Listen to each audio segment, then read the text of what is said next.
হাশেম মামা, আপনি তো দেশ বিদেশের খুব খবর রাখেন, একদম নিউজ বিশ্লেষণও করেন। তো কথা হচ্ছে, ভারত পাকিস্তান যুদ্ধ শুরু হয়ে গেছে।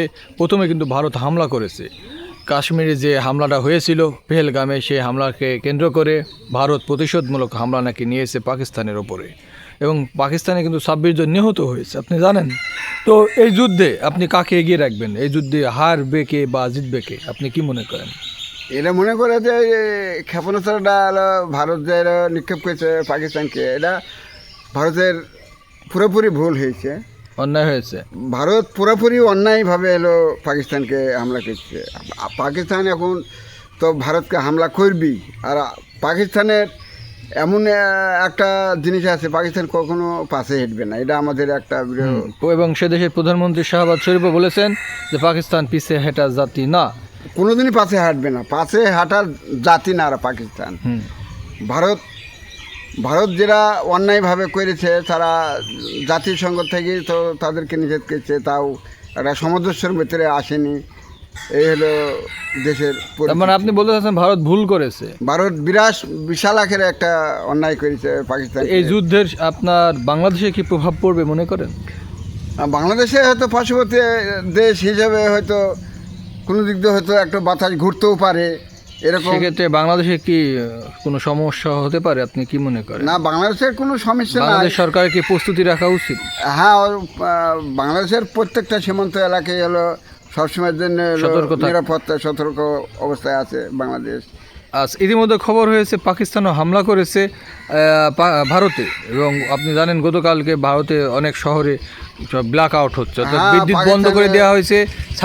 যুদ্ধের সাইরেন বাজিয়েছে, আইপিএল ম্যাচ হচ্ছিল ক্রিকেটে, সেটাও বন্ধ করে দেওয়া হয়েছে। আতঙ্ক, হুমকি, হুড়োহুড়ি সারা শহর জুড়ে। হ্যাঁ, পাকিস্তান ভারতে হলো 15টা জায়গায় হলো হামলা করছে, ওতে অনেক নিহত হয়েছে, সব আহত হয়েছে এগুলা।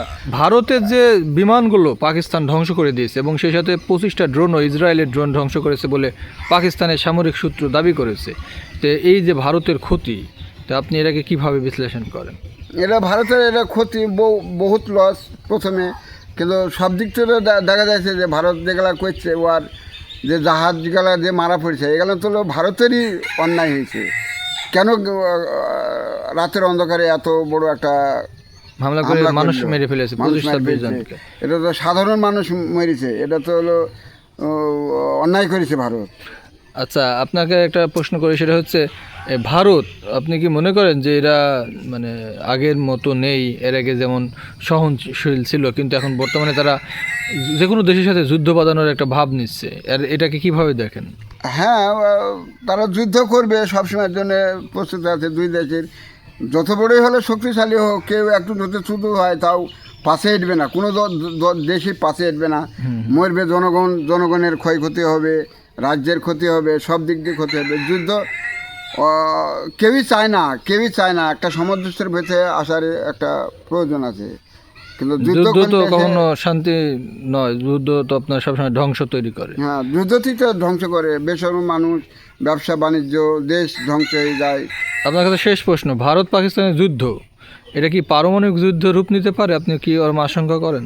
হ্যাঁ, এগুলো যদি হলো সামঞ্জস্যের ভিতরে না হয়, রাগের মাথায় হয়তো পারমাণবিক হয়তো ব্যবহার করতে পারে। পারমাণবিক যুদ্ধ হলে তো এই অঞ্চলে বহু মানুষ মানে হ্যাঁ, বহুত মারা যেতে পারে, কোটি কোটি মানুষ মারা যেতে পারে, কোটি কোটি মানুষ মারা যাবে, মানে একবারে ধ্বংস হয়ে যাবে। ও জিনিসটা তো খুব খারাপ, একবারে ধ্বংস হয়ে যাবে। শেষ প্রশ্ন, যে ভারত পাকিস্তান যুদ্ধ যেহেতু হচ্ছে, পাল্টা হামলি, তো এখন কথা হচ্ছে এই যুদ্ধে জেতার সম্ভাবনা কার আপনি মনে করেন? জিতার মানে ওটা বলা যাবে না, হয়তো যার ক্ষয়ক্ষতি হয়তো ধরেন বেশি হয়ে যাবে, তাকে হয়তো স্যালেন্ডার হইতে হবে। কিন্তু পাকিস্তান কি জেতার সম্ভাবনা আছে না? পাকিস্তান তো আছে, পাকিস্তানকে এগিয়ে রাখবেন অনেক, তাহলে যুদ্ধে পাকিস্তানকে এগিয়ে রাখবেন? অবশ্যই পাকিস্তান এগিয়ে আসবে। ওকে, ধন্যবাদ আপনাকে, অনেক সুন্দর কথা বলেছেন।